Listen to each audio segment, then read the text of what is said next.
कुंडरे पाखापाखि 14 प्रकार आंब मु छात बगीचारे लगेइछि। आ प्रायतः सबुजाक गछरे एबे बौल आसिबा आरंभ हेलाणी। किछि गछरे बौल पूरा फुटी जाइछि, किछि गछरे आंब चणा आसिलाणी, पुणी आउ किछि गछरे कि आंब बौल आसिबा आरंभ होउछि।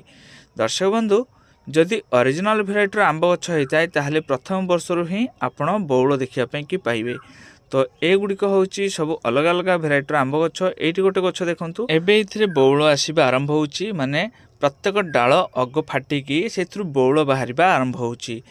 प्रथमे आपण मानकु कोन करिया पई हबो, डिसेंबर मास पूर्वरु कि गछरे पानीर मात्रा आपण मानकु एकदम कमे देवा पई हबो। माने ऊपर माटीटा सुखी जिवो, तापरे आपण पानी देबे, पानीर मात्रा कमेकी रखिबे। 2 रु 3 दिन अंतर कि थरे लेखा पानी देबे, अल्प अल्प परिमाण में पानी देबे। एई गछटिरे आंब चणा आसी जाइछि, आहुरी बहुत गुड़ा थिला, से गुडी को म भांगी देछि, भांगी कि फंगिसाइड लगे देछि।